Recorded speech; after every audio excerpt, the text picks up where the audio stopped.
για τον ιστορικό του μέλλοντος, αν αυτόν θα τον ενδιέφεραν συμπεριφορές και συναισθήματα.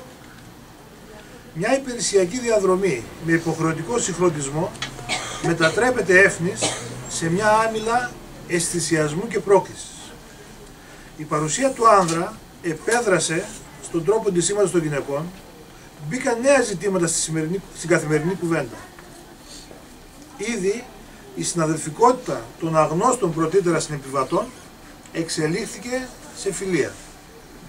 Και όσο ήταν φιλία μεταξύ γυναικών, μπορούσαν να επιδίδονται και σε κοσμικά κουτσομπολιά ή να ασχολούνται με γεγονότα που βρίσκονται πιο κοντά σε μια ανάλαφρη αντιμετώπιση, η οποία να αντισταθμίζει το βάρος της καθημερινής οδήγησης και τη ρουτίνα της δίωρης διαδρομής. Όπως άλλωστε και ήταν αποκλειστικά αντρική συντροφή. Φανταστείτε λοιπόν την αναζωογονητική άβρα που χαϊδεύει τα κορμιά τους ολόκληρα όταν ακούγονται μέσα στο αυτοκίνητο διάλογοι σαν αυτούς που ακολουθούν. Ποια μορφή μπορεί να παίρνει η αγάπη, η φιλία, ανάμεσα σε έναν άντρα και μια γυναίκα? Κάθε μορφή, επιμένει ο Γιάννης. Γιατί να πρέπει να υπάρχει ένα συγκεκριμένο μοντέλο και μόνο μέσα στο πλαίσιο του να επιτρέπεται να κινούμαστε?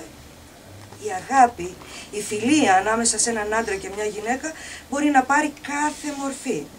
Ακόμα και αυτής της ερωτικής επαφής, της συνουσίας, του σεξ. Έχει έναν ελαστικό τρόπο να βλέπει τα πράγματα, σαν μια ομπρέλα που απλώνει και απλώνει και μπορεί να τα χωρέσει όλα από κάτω της. Φυσικά, αβίαστα, χωρίς περιττούς προβληματισμούς.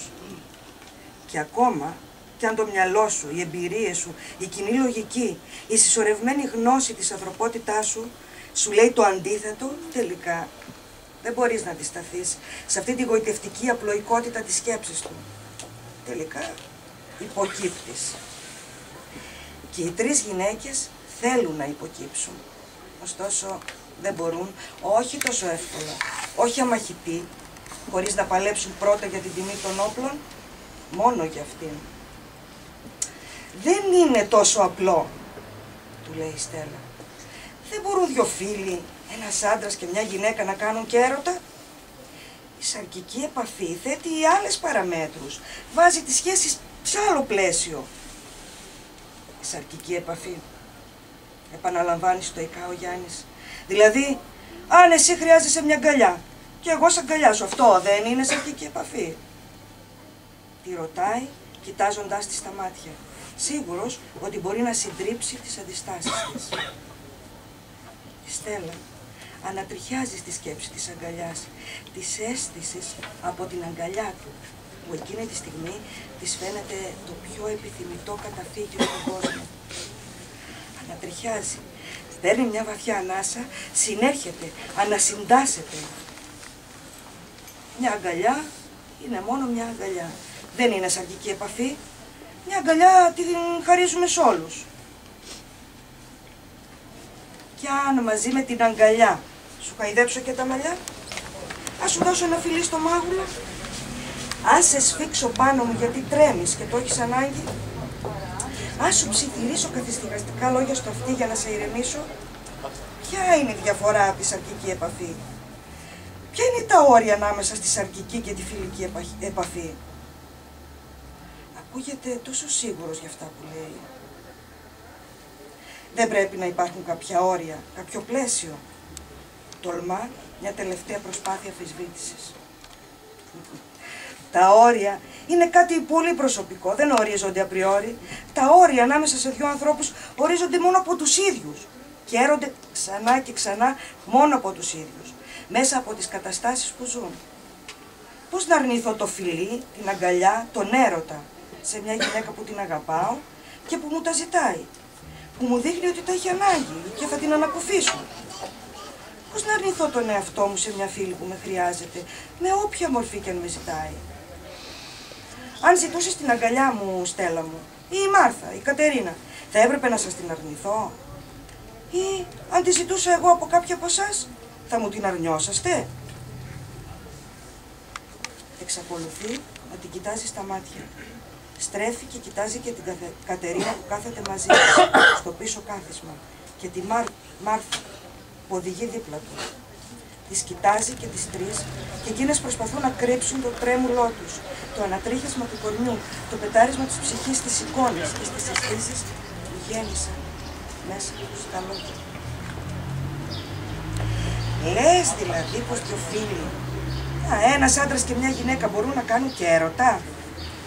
Επαναλαμβάνει η Κατερίνα και σπάει τη σιωπή προφέροντας τις πολυαγαπημένες λέξεις.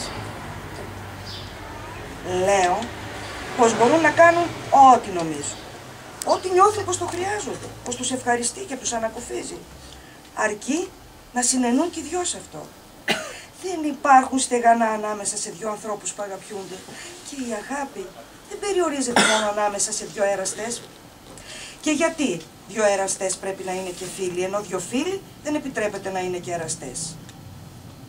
Το κορμί είναι μόνο η αφορμή, όπως λέει και ο ποιητής. Η αφορμή για να νιώσεις πιο κοντά σου τον άλλον, της απαντάει με σταθερή πιστική φωνή. Είναι τόσο δύσκολο να τον αντικρούσεις, κι όμως πρέπει. Η Στέλλα, η Κατερίνα νιώθουν τα θεμέλια των κόσμων τους, των αρχών τους, των βεβαιοτήτων τους να τραντάζονται στη θέμελα, να κλειδονίζονται. Δεν μπορούν να παραδοθούν σε αυτή την ανατρεπτική αλήθεια. Κι αν ο ένας από τους δύο παρεξηγήσει αυτή την εκδήλωση αγάπης προς το μέρος του, παίρνει τη σκητάλη η Κατερίνα. Αν δεν μπορεί να κατανοήσει, να δεχτεί το δικό σου τρόπο σκέψης και έκφρασης, μιλάμε για δυο ανθρώπους που ξέρουν ο ένας τον άλλον, που σέβονται και αποδέχονται ο ένας τον άλλον. Αλλιώς δεν είναι καταρχήν φίλοι. Λέει ο Γιάννης, λέει το δικό του αυτονόητο, ανασηκώνοντας τους ώμους και ανοίγοντας το χέρι του. Και στο τέλος, αν δεν μπορούν να το χειριστούν, κάτι λέει αυτό για τη σχέση τους, για τον τρόπο που μπορούν ή δεν μπορούν να προχωρήσουν παρακάτω. Αν όμως αποδέχονται ο ένας τον άλλον και μπορούν να χωράνε και τον έρωτα στη σχέση τους, σταματάει για λίγο. Δείχνει να αναλογίζεται. Δεν μπορούμε να ζούμε συνεχώς με το φόβο της απώλειας των άλλων, λέει στο τέλος σιγανά, σαν να μιλάει στον εαυτό του. Πρέπει να ορίσουμε αυτό που είμαστε και οι άλλοι ας μας δεχτούν ή ας μας απορρίψουν. Οι αλλαγές που γίνονται στις γυναίκες, μα και στον άντρα, δεν εξαντλούνται σε λεπτομέρειες της εξωτερικής εμφάνισης ή σε ενδοσκοπήσεις στους εαυτούς, τους οποίους είχαν αφήσει στην αδράνεια της ρουτίνας. Τα βοτσαλάκια στις λίμνες τους έκαναν το θαύμα τους και η συγγραφέας μας το αποκαλύπτει με υπομονή και μαστοριά για όλους τους. Δεν έχει κανένα νόημα η καταγραφή των λεπτομεριών σε αυτή την παρουσίαση. Η περιπέτεια της ανάγνωσης δεν αντικαθίσταται με καμία περιγραφή κανενός. Ό,τι γράφηκε για να διαβαστεί απευθείας από τον αναγνώστη και όχι δια αντιπροσώπου. Ημερολόγια διαδρομών λέγεται το βιβλίο, Χαρά Ανδρεΐδου η συγγραφέας, και είναι μεγάλη μου χαρά που μίλησα γι' αυτό. Με όσα είπα, θέλησα, αν και δεν το είχε καμία ανάγκη, ούτε το βιβλίο ούτε η συγγραφέας, να εντάξω τα ημερολόγια στη λογοτεχνία που της αξίζει να διαβαστεί. Και ο καθένας και η κάθε μία ας πάρουν την έκφραση που θέλουν όταν κλείσουν το βιβλίο έχοντας φτάσει στην τελευταία του αράδα. Κάτι μου λέει πως θα είναι έκφραση ικανοποίησης και έντασης. Όχι απαραίτητα λόγω αποδοχής και συμφωνίας με όσα και όπως η συγγραφέας κατέθεσε, αλλά λόγω ειλικρίνειας στη γραφή της, τόλμης στον τρόπο που επέλεξε να κυλήσει την ιστορία της και ικανότητας να μιλήσει για το καθημερινό με την αισθαντικότητα και τη σοβαρότητα που του αρμόζουν και που δεν του τη χαλαλίζουμε συνήθως. Ευχαριστώ πολύ.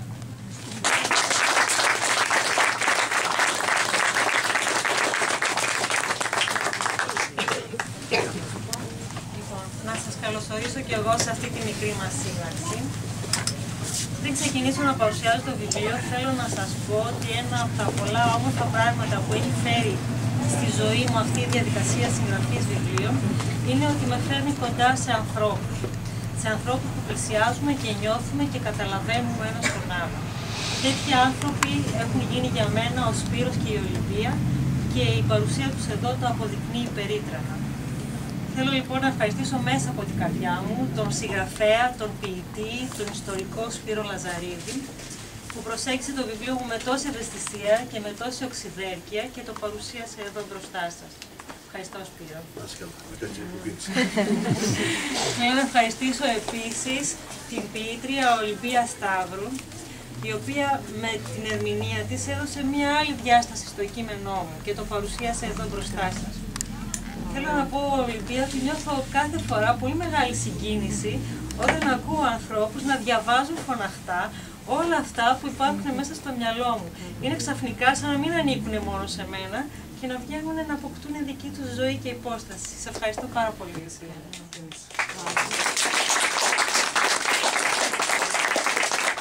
Ένα μεγάλο ευχαριστώ θέλω να πω στους ανθρώπους του Πάπυρου, στη Σοφία τη Λαζαρίδου και στον Ηλία τον Ζολόγλου. Όχι μόνο γιατί φιλοξενούν αυτή την εκδήλωση με άψογο επαγγελματισμό και με πολύ μεγάλη προθυμία, αλλά και γιατί αγκάλιασαν και το πρώτο μου βιβλίο και αυτό με πολύ αγάπη και γιατί το... Ευχαριστώ πολύ. Και το προτείνουν σε εσάς με πολύ μεγάλο ζήλο και τους ευχαριστώ γι' αυτό. Τέλος, θέλω και εγώ να ευχαριστήσω τις εκδόσεις Ψυχογιός και τους ανθρώπους που εργάζονται εκεί για αυτήν την ευκαιρία που μου πρόσφεραν, για αυτή την ανέλπιστη περιπέτεια που με έριξαν μέσα της και από τότε ταξιδεύω με ανέλπιστη ευχαρίστηση. Τους ευχαριστώ λοιπόν και αυτούς. Ξεκινώντας να παρουσιάζω το βιβλίο, θέλω να σας εξομολογηθώ κάτι. Θέλω να σας πω ότι έχω συνεχώς μια φασαρία ασίδαστη μέσα στο μυαλό μου. Κάθε στιγμή οι άπειροι αυτοί που βρίσκονται μέσα μου, γιατί πιστεύω ότι μέσα στον καθένα από εμάς βρίσκονται άπειροι αυτοί, όχι ρόλοι, αυτοί. Κάθε στιγμή λοιπόν αυτοί οι άπειροι αυτοί μέσα μου συνδιαλέγονται, ανταγωνίζονται, αντιπαλεύουν ποιος θα βγει μπροστά, ποιος θα αποδείξει την αλήθεια του, ποιος θα δώσει το στίγμα του σε ό,τι κάνω και σε ό,τι λέω εκείνη τη στιγμή. Είναι μια πάλι ανηλεής, ασίγαστη κάθε στιγμή μέσα μου για κάθε απόφαση που καλούμε να πάρω, για κάθε βήμα που πρέπει να κάνω. Και δίπλα σε αυτή τη φασαρία έρχονται και προστίθεται και οι άκρες εικόνες και στιγμές που κουβαλάω μέσα μου. Γιατί είμαι συλλέκτης. Είμαι ενθουσιώδης, επίμονος, μεθοδικός συλλέκτης εικόνων, στιγμών, ιστοριών, σκέψεων, συναισθημάτων. Έχω συνεχώς τα αυτιά μου, τα μάτια μου, το μυαλό μου ανοιχτά και συλλέγω κάθε τι που περνάει από μπροστά μου. Το πιάνω, το μαζεύω μέσα μου και το αφήνω εκεί στην αφάνεια, μέχρι που θα έρθει η στιγμή του να το φέρω μπροστά και να αρχίσω να το δουλεύω, να το μελετάω, να το αναλύω και να ζω μαζί του. Οπότε καταλαβαίνετε γιατί σας είπα ότι υπάρχει μια απίστευτη φασαρία μέσα στο μυαλό μου και ούτε μια στιγμή ησυχίας, όπως λέει και η ηρωίδα του πρώτου μου βιβλίου. Η συγγραφή βιβλίων λοιπόν με βοηθάει πάρα πολύ να διαχειρίζομαι όλα αυτά που χορεύουν μέσα μου. Συνδέω κάθε φωνή μέσα μου με έναν ήρωα. Του δίνω σάρκα και οστά, μορφή, φωνή, υπόσταση και τον αφήνω να συνδιαλέγεται με τους άλλους σε έναν αένα ο διάλογος. Και αυτή η διαδικασία με βοηθάει πολύ, με αναπηφίζει και καταπραίνει τις αγωνίες μου. Εκτός όμως από αυτό, η διαδικασία συγγραφής βιβλίων δίνει και μια διέξοδο σε μια πολύ μεγάλη αγάπη που έχω, την αγάπη που έχω για τις λέξεις, για το λόγο, για το γραπτό λόγο. Από πάντοτε, από πολύ μικρή, είχα μια πολύ μεγάλη ευκολία με το γραπτό λόγο και το να γράφω κάθε είδους βιβλία με γέμιζε με ευχαρίστηση. Με γοήτευε πάντοτε ο λόγος, οι δυνατότητες, οι άπειρες δυνατότητες που προσφέρουν οι λέξεις, οι αναρρύθμιτες αποχρώσεις που μπορούν να αποδώσουν, οι διαφορετικοί τονισμοί που μπορείς να κάνεις, τα παιχνίδια που μπορείς να παίξεις με τις λέξεις. Ποτέ όμως δεν είχα σκεφτεί να γράψω ένα μυθιστόρημα. Ποτέ δεν είχα φανταστεί τον εαυτό μου ως συγγραφέα. Βέβαια, κάθε άνθρωπος, ανάλογα με αυτά που ζει, εξελίσσεται, αλλάζει δυναμικές, αλλάζει ανάγκες και δυνατότητες. Οπότε και για μένα μάλλον κάποια στιγμή ήρθε το πλήρωμα του χρόνου. Και αφορμή ήταν ένα τοπίο. Κάποια στιγμή πριν από 3 περίπου χρόνια, ένα καλοκαιριάτικο πρωινό, έβλεπα έξω από το παράθυρό μου έναν ανταριασμένο ουρανό. Αυτή η ταραγμένη ουρανή είναι μία από τις εικόνες που μου αρέσουν πάρα πολύ και βυθίζομαι μέσα τους. Έβλεπα λοιπόν τον ουρανό και ένιωθα μέσα μου να πλημμυρίζω με λέξεις και με φράσεις που περιέγραφαν αυτόν τον ουρανό. Το ευτύχημα ήταν ότι ήμουν μπροστά στον υπολογιστή. Τον άνοιξα και άρχισα να γράφω, να περιγράφω την εικόνα που έβλεπα. Και από την περιγραφή της εικόνας που έβλεπα, χωρίς να το καταλάβω, πέρασα στην περιγραφή των συναισθημάτων που μου γεννούσε και στη συνέχεια στην περιγραφή καταστάσεων που έχω βιώσει και οι οποίες μου γέννησαν ανάλογα συναισθήματα. Ήταν μια διαδικασία τόσο γοητευτική, τόσο λυτρωτική, που με κράτησε κοντά της και συνέχισα να γράφω την επόμενη μέρα και την επόμενη. Και όταν μετά από 2 εβδομάδες διάβασα πια όλα αυτά που είχα γράψει μαζί, μου άρεσαν τόσο πολύ που δεν ήθελα πια να τα χαντακώσω κάποιον να μην τα έχει κανένας, αλλά ήθελα να τα μοιραστώ.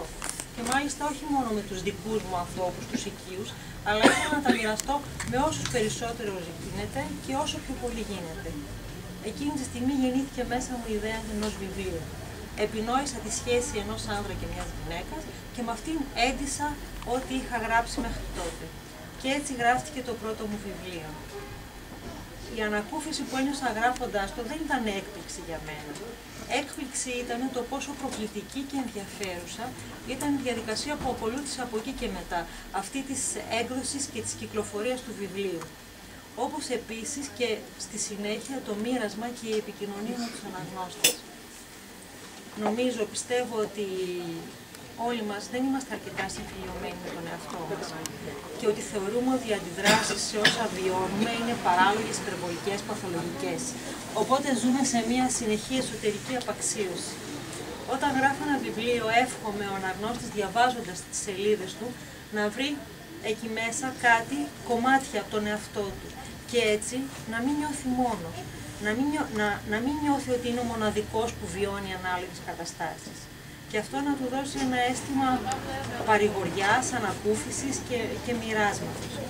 Όταν λοιπόν άνθρωποι που διάβασαν το πρώτο μου βιβλίο ήρθαν και μου είπαν ότι βρήκαν εκεί μέσα γραμμένα όλα αυτά που τόσο καιρό ήθελαν να πούν και δεν μπορούσαν να τα εκφράσουν. Και όταν μου είπαν ότι ταυτίζονται με τους ήρωες και από αυτό το πράγμα νιώθουν ανακούφιση, αυτή η ανακούφιση που ένιωθαν οι αναγνώστες και το μοίρασμα μαζί τους ήταν η δική μου λύτρωση.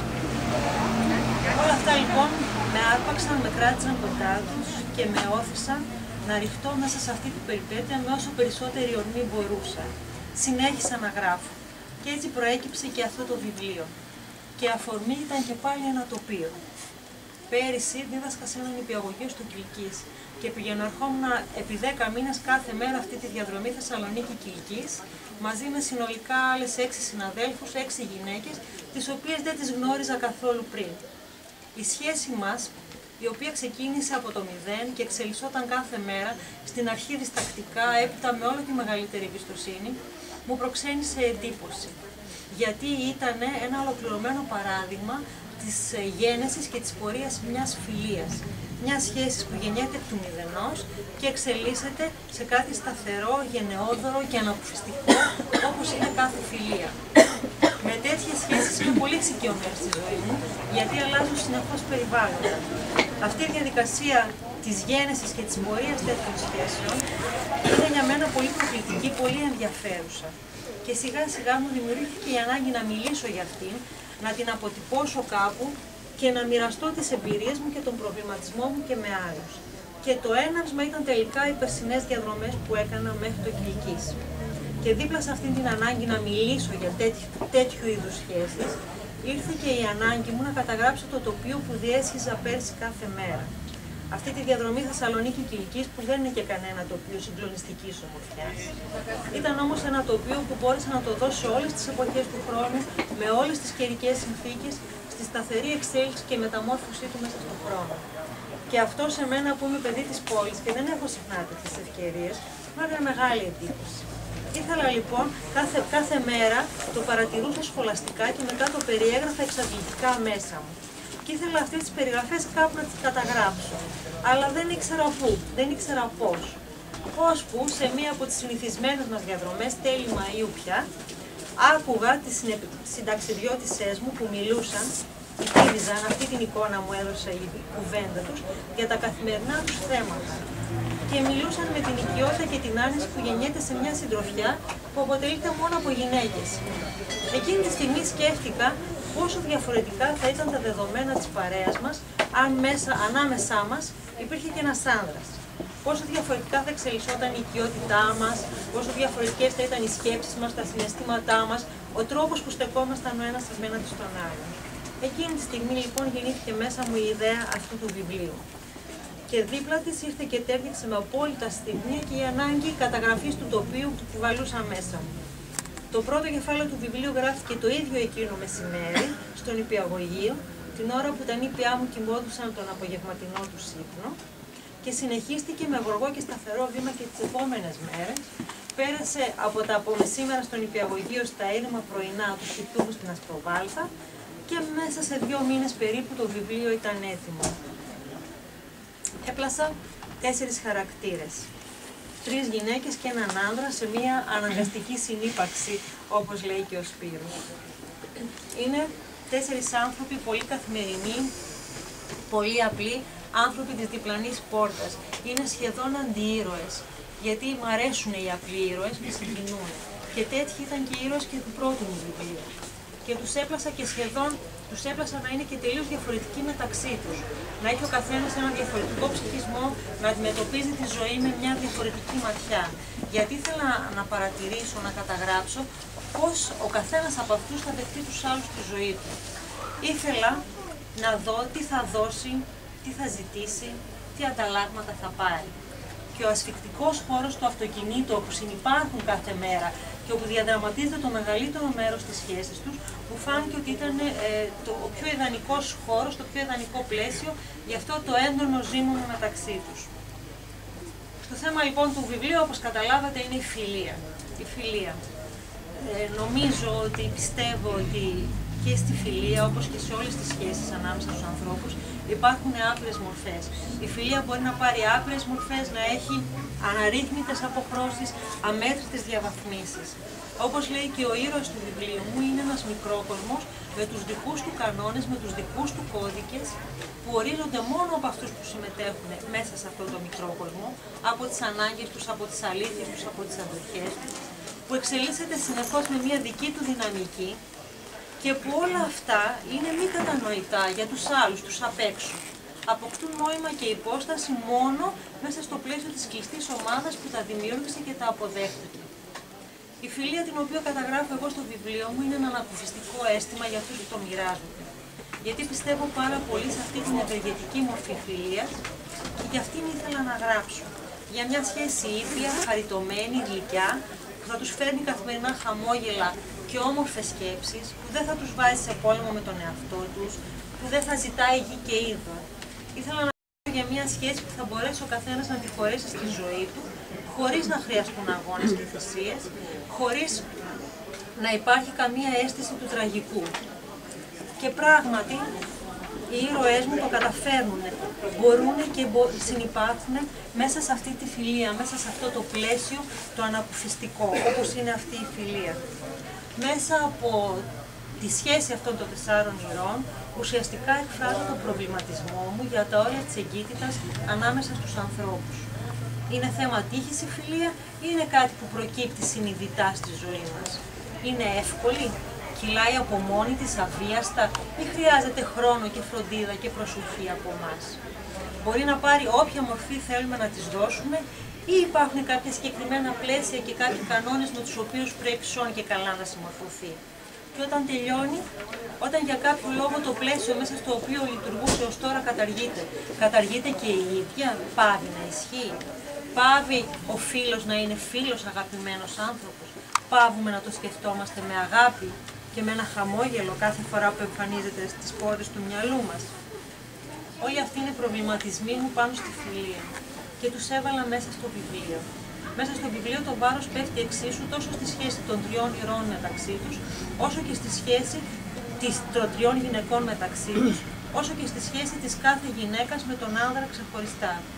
Βέβαια, όσον αφορά τη σχέση των 3 γυναικών, τα πράγματα είναι πιο εύκολα, γιατί θεωρείται σχεδόν αναμενόμενο ότι κάποιες γυναίκες που συνυπάρχουν σε ένα πλαίσιο θα γίνουν και φίλες. Τα όρια της εγκύτητας όμως ανάμεσα σε έναν άνδρα και μια γυναίκα που είναι φίλοι είναι ένα θέμα μάλλον ταμπού, με πολλά κλισέ, πολλά δεδομένα, πολλά όρια. Οι δικοί μου όμως ήρωες ξεφεύγουν από την πεπατημένη, δεν εγκλωβίζονται στο προφανές, δημιουργούν μια δική τους ιδιότυπη πραγματικότητα. πλησιάζουν ο ένας τον άλλον με κάθε τρόπο, με κάθε μέσο, ακόμα και το κορμί τους, και ερωτεύονται, τι πιο φυσιολογικό. Ένας Γάλλος συγγραφέας, ο Πόζερ Λαντί, έχει γράψει ότι υπάρχει περισσότερος έρωτας μέσα στη φιλία παρά φιλία μέσα στον έρωτα. Αλλά και αυτός ο έρωτας που τους του λύγει είναι και αυτός μια άλλη μορφή εγκύτητας. Είναι κάτι που δεν είναι ισοπεδωτικός, δεν είναι καταστροφικός, δεν απειλεί την καθιερωμένη τάξη πραγμάτων στη ζωή τους, ούτε τη μεταξύ τους σχέση. Και όταν ο χρόνος υψώνει το ανάστημά του μπροστά στους 4 ήρωες και η πραγματικότητα απαιτεί την διάλυση του μικρόκοσμού τους, τότε τις υποκλίνονται και την αποδέχονται, χωρίς να καλλιεργήσουν μέσα τους καμία αίσθηση του τραγικού, κρατώντας τις μικρές πολύτιμες ευτυχίες που έζησαν. Αυτοί είναι και οι άξονες που με καθοδηγούσαν όταν έγραφα το βιβλίο. Η απενεχοποίηση των ανθρώπινων σκέψεων και συναισθημάτων. Η απενεχοποίηση των ανθρώπινων σχέσεων τελικά, μακριά από όρια, κλισέ, ταμπού και δεδομένα. Η άντληση μικρών στιγμών ευτυχίας από τα απλά, τα καθημερινά, τα μικρά πράγματα. Η διαχείριση της έννοιας του τραγικού, την οποία συνήθως εμείς οι ίδιοι καλωσορίζουμε στη ζωή μας, αναζητώντας την ένταση και το μεγαλείο της. Και τέλος, η παραδοχή του χρόνου ως μιας πολύ σημαντικής παραμέτρου στη ζωή μας. Το να αποδεχτούμε ότι οι μικρές ευτυχίες είναι σημαντικές και ότι πολλές μικρές ευτυχίες μπορούν τελικά να διαμορφώσουν το συνολικό χάρτη της ευτυχίας της ζωής μας. Από αυτή την άποψη πιστεύω πως το βιβλίο πραγματικά δίνει μια διαφορετική αισιόδοξη ματιά πάνω στις ανθρώπινες σχέσεις και πάνω στη φιλία και στη ζωή και ελπίζω με αυτόν τον τρόπο να το δείτε κι εσείς. Το βιβλίο έχει πολλά επίπεδα ανάγνωσης. Μπορεί, αν θέλει, να σταθεί κάποιος στο πρώτο, στο προφανές, στις γαργαλιστικές λεπτομέρειες της εξέλιξης μιας σχέσης ενός άνδρα και μιας γυναίκας. Μπορεί, αν θέλει, να περάσει παρακάτω στα επόμενα επίπεδα, μέχρι τα πιο βαθιά, μέχρι την καρδιά του κειμένου. Εμένα μου θυμίζει ένα κρεμμύδι που το ξεφλουδίζεις φλούδα-φλούδα. Όσο πιο πολλές φλούδες βγάζεις, τόσο πιο πολύ σε πιάνει η κάψα του, τόσο πιο πολύ σε αγγίζει και επιδρά μέσα σου. Η ιστορία εξελίσσεται μέχρι τη τελευταία στιγμή, μέχρι τη τελευταία σελίδα. Είναι μάλλον απρόβλεπτη και μάλλον αντισυμβατική. Όσοι το διαβάσανε μου είπανε ότι τα δεδομένα άλλαζαν συνεχώς και ότι δεν μπορούσαν να προβλέψουν τις εξελίξεις. Ότι η ιστορία ξέφευγε από τα συνηθισμένα κλισέ και ακολουθούσε δικά της μονοπάτια και τους ανάγκαζε να πάρουν θέση απέναντί της. Ένα πράγμα που μπορώ να σας πω με σιγουριά είναι ότι διαβάζοντας το βιβλίο θα αναγκαστείτε να πάρετε θέση απέναντι στον κάθε ένα από τους ήρωες ξεχωριστά. Θα συνταχτείτε, θα αντιταχθείτε, θα κατανοήσετε ή θα διαμαρτυρηθείτε, μπορεί και να αγανακτήσετε. Θα πυροδοτηθούν, έχουν ήδη πυροδοτηθεί συμφωνίες, διαφωνίες, προσπάθειες κατανόησης ή κόκκινες γραμμές. Και αυτό το βιβλίο δεν σας αφήνει να σταθείτε αδιάφοροι απέναντί του. Το ότι σας αναγκάζει να πάρετε θέση, για μένα είναι μια μεγάλη επιτυχία του βιβλίου. Και ακόμα μεγαλύτερη επιτυχία θα είναι αν δίπλα στη δική σας θέση μπορέσετε να ρίξετε και μια ματιά και σε μια άλλη άποψη και την κατανοήσετε κι αυτήν και ίσως δεν τη ρίξετε στο πιο περισσότερο. Γιατί το να ρίξουμε μια ματιά έξω από τα δικά μας καθιερωμένα και τις παγιωμένες απόψεις πιστεύω ότι είναι ένα μεγάλο βήμα. Το βιβλίο το αφιερώνω στους φίλους. Όχι μόνο στους δικούς μου φίλους, σε όλους τους φίλους. Σε όλους τους ανθρώπους που έχουν το θάρρος και τη γενναιότητα και τη γενναιοδωρία και το πλούτο ψυχής να είναι φίλοι. Γιατί πιστεύω ότι δεν είναι εύκολο να είσαι φίλος, να γίνεις φίλος. Το βιβλίο λοιπόν το αφιερώνω σε όλους τους φίλους. Και κλείνοντας, θα ήθελα να σας ευχαριστήσω όλους εσάς που είστε εδώ σήμερα μαζί μου, όλους εσάς που διαβάσατε ή που θα διαβάσετε κάποια στιγμή το βιβλίο μου. Για μένα το να διαβάσει ένα βιβλίο είναι μια πράξη παραχώρησης, ένα άνοιγμα του εαυτού μας σε κάποιον άλλον. Μπορεί ένα βιβλίο να μας αρέσει ή να μην μας αρέσει. Μπορεί να αποδεχτούμε την αλήθεια του ή να την απορρίψουμε. Από τη στιγμή όμως που το πιάνουμε στα χέρια μας και το ανοίγουμε και αποφασίζουμε να το διαβάσουμε, αποφασίζουμε να του παραχωρήσουμε κομμάτια από τον χρόνο μας, από τη σκέψη μας, από την ενέργειά μας, από όλα αυτά που είναι πολύ πολύτιμα στον καθένα μας. Κάθε φορά που κάποιος από εσάς διαβάζει το βιβλίο μου, νιώθω ότι κάνει αυτή την παραχώρηση σε μένα την ίδια. αυτή είναι ότι μου ανοίγει χώρο στο χώρο του και χρόνο στο χρόνο του και με καλεί μέσα να μου προσφέρει την προσοχή του, τη σκέψη του και τα συναισθήματα.